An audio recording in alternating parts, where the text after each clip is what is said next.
बिस्मिल्लाहिर्रहमानिर्रहीम। मेरे बहुत से क्वेश्चन पुरानी बुक्स में भी थे, तो वहाँ पे मे बी वीडियो के अंदर जैसे ये क्वेश्चन नंबर यहाँ पे नज़र आ रहा है 2, उसमें कोई क्वेश्चन नंबर और नज़र आ रहा हो, लेकिन मैंने थंबनेल पे न्यू बुक के मुताबिक जो क्वेश्चन नंबर है वो लिख दी है। अगर आपको वीडियो के ऊपर ये क्वेश्चन नंबर कोई और नज़र आ रहा हो, लेकिन आपने थंबनेल के मुताबिक अपनी बुक से टैली कर लेना है कि आपकी बुक के ऊपर वही क्वेश्चन नंबर है जो मैंने थंबनेल पे लगाया हुआ है। इसी तरह एक्सरसाइज भी जो होती है ना, ये भी कुछ क्वेश्चन ऐसे हैं कि जो पुरानी बुक में उसकी एक्सरसाइज का नंबर या चैप्टर और था, तो न्यू बुक में वो और उसकी एक्सरसाइज बन गई है। तो वीडियो को चलते चलते सब्सक्राइब कर दें, इससे वीडियो बनाने वाले की हौसला अफजाई होती है। इससे आपका कुछ नहीं जाता, वीडियो बनाने वाले की इसमें उसको सपोर्ट मिलती है। इसमें है आइडेंटिफाई ईच सीक्वेंस, ये सीक्वेंस दिए हुए हैं मुख्तलिफ। इसमें हमने क्या करना है, आइडेंटिफाई करना है, ढूंढना है, पहचानना है, लबना है सीक्वेंस। इनमें सीक्वेंस देखना है कि अर्थमेटिक है, ज्योमेट्रिक है और नीदर, या कोई भी नहीं है। अर्थमेटिक है, ज्योमेट्रिक है या फिर कोई भी नहीं है, या इन दोनों में से कोई भी नहीं है। एक तो ये हमने देखना है। जब ये हम इनको देख लेंगे, इनको आइडेंटिफाई कर लेंगे कि कौन सा सीक्वेंस है, उसके बाद अगर तो अर्थमेटिक है, फिर आपने उनका कॉमन डिफरेंस बताना है। ये क्या होता है, ये भी हम सॉल्व कराते हैं। लेकिन अगर वो वाला जो सीक्वेंस है वो अर्थमेटिक नहीं है बल्कि ज्योमेट्रिक सीक्वेंस है, तो फिर उसका कॉमन रेशो बताना है। ठीक है, अब देखें कॉमन डिफरेंस क्या होता है। इन नंबर्स को देखें, जो भी दो कंसेक्टिव नंबर्स होते हैं, कंसेक्टिव मीन जो साथ साथ वाले, इसके साथ ये है, इसके साथ ये है। कोई भी दो कंसेक्टिव नंबर्स को अगर आप बाद वाले नंबर में से पहले नंबर को माइनस करें तो एक आंसर आ जाएगा। जैसे 14 से 6 माइनस करें तो आंसर आता है 8 आता है। ठीक है ना, आप क्या रफ में करके देख भी लेना। इसी तरह 22 से दो नंबरों को चेक कर लें, 22 को 14 से माइनस करें, 22 में से 14 को माइनस करें तो फिर भी 8 ही आता है। तो ये सेम नंबर आना चाहिए। किसी भी दो नंबर को, जो कंसेक्टिव नंबर होते हैं, ये एक दूसरे के साथ जुड़े होते हैं, उन नंबर्स को बड़े नंबर से छोटे नंबर को माइनस करें तो वही आंसर आए। फिर उससे अगले को भी चेक करके देख लें, वही नंबर आए, माइनस करने से वही नंबर आए, तो वो वाला जो सीक्वेंस होता है वो होता है अर्थमेटिक सीक्वेंस। ठीक हो गया। तो इनको माइनस करने से क्या आ रहा है, इनको माइनस करने से आ रहा है 8। ठीक है ना, इसको बोलते हैं डिफरेंस, स्मॉल डी के साथ डिफरेंस। और इसके साथ आपने ये लिख लेना है, ये अर्थमेटिक, आपने पूरे स्पेलिंग के साथ ये लिख लेना है, अर्थमेटिक सीक्वेंस। ठीक हो गया। अब सेकंड पार्ट में आ जाएं। इसी तरह पहले आप इसको माइनस करके चेक कर लें। 12 से 4 माइनस करो तो 8 आता है, लेकिन 36 से 12 माइनस करो तो ये 24 आता है। इसका डिफरेंस और आ रहा है, इसका डिफरेंस और आ रहा है। इसका मतलब ये अर्थमेटिक तो नहीं है।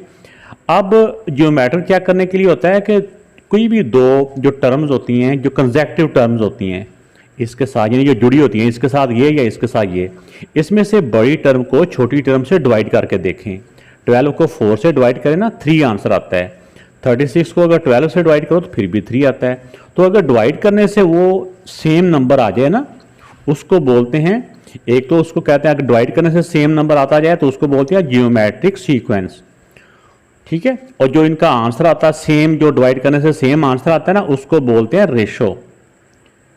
तो जैसे इनको 12 को 4 से डिवाइड करो तो 3 आता है ना, तो इसकी 3 रेशो है। इसको भी इससे डिवाइड करो 3 है। इसके सारे सीक्वेंस में 3 ही आएगा, इसको बोलते हैं रेशो। और यह है जियोमेट्रिक सीक्वेंस। जियोमेट्रिक सीक्वेंस आपने पूरे स्पेलिंग के साथ अच्छा करके इसको लिख लेना है। अब इसमें देखें, पहले 46 से 40 माइनस करें तो 6, 52 से 46 माइनस करें तो ये भी 6 आ रहा है। ये तो बात यही बन गई माइनस करने से ही। तो अगर प्लस या माइनस करने से सेम नंबर आ रहा हो तो वो कौन सा सीक्वेंस होता है, प्लस माइनस करने से अगर सेम ऊपर आ रहा हो, जो सेम नंबर ऊपर आता है ना, उसको बोलते हैं डिफरेंस। तो इनका डिफरेंस सेम आ रहा है। कितना डिफरेंस आ रहा है, 6 का आ रहा है। तो अगर सेम वो डिफरेंस आ रहा हो तो वो होता है अर्थमेटिक सीक्वेंस। अब इसमें देखें, 7 में 4 प्लस करो और 7 में 7 प्लस करो तो 14 होता है, फिर 14 में 7 प्लस करो तो ये नहीं आता, कुछ और आता है। इसका मतलब कि प्लस माइनस वाली गेम तो नहीं है इसमें। अब इनको दो कंसेक्टिव टर्म्स को डिवाइड करके देख लेते हैं। 14 को 7 से डिवाइड करें तो 2 आंसर आता है, इस तरह 28 को 14 से करें तो फिर भी 2 आता है। तो इसमें जो रेशो है, इसमें जो डिवाइड करने से आंसर आता है ना, उसको यहाँ पे रेशो बोलते हैं। तो ये भी 2 है, ये भी 2 है, तो इसका मतलब होगा कि इसकी रेशो 2 है। और ये सीक्वेंस कौन सा होगा? ये जियोमेट्रिक सीक्वेंस होगा। अब इसमें आ जाइए, 5 में 4 प्लस करें तो 8 आता है, ठीक है। 5 में 3 प्लस करें तो 8 आता है, फिर 8 में 3 प्लस करें तो 11 आता है, ठीक है। बात बन गई बेटा। ये तो 3 ऐड करने से, अगर प्लस सेम नंबर प्लस करने से या नेक्स्ट टर्म आ रही हो तो वो होता है अर्थमेटिक सीक्वेंस, अर्थमेटिक सीक्वेंस। और इनका डिफरेंस क्या आ रहा है? 3 का। इस जो भी कंसेक्टिव नंबर्स हैं, कंसेक्टिव में ही कि जो साथ साथ वाले हैं, ये नहीं है कि तीसरे में से पहला माइनस करना, ऐसा नहीं, जो बिल्कुल साथ साथ वाले हैं। या 11 से 8 माइनस किया तो फिर भी वही आए, 8 में से 5 माइनस किया फिर भी वही आए। तो इसमें आ रहा है, इनका डिफरेंस आ रहा है 3। अब इसमें आ जाए 6 वाले पार्ट में। 4 में 5 प्लस करें तो 9, और 9 में 10 प्लस करें तो 19 आता है। तो ये प्लस, ये सेम नंबर प्लस तो नहीं हो रहा, इसका मतलब ये अर्थमेटिक तो नहीं है। और ज्योमेट्रिक के लिए होता है कि जो भी दो कंसेक्टिव नंबर्स होते हैं उनको डिवाइड करने से सेम आए। 9 को 4 से डिवाइड करें तो वो डेसिमल में आ रहा है 2 पॉइंट समथिंग, और 19 को अगर 9 से डिवाइड करें तो ये वो वाला आंसर नहीं आ रहा, कुछ और आ रहा है, सेम नहीं आ रहा। यानी इसमें रेशो डिवाइड करने से जो आंसर आता है ना, उसको रेशो कहते हैं।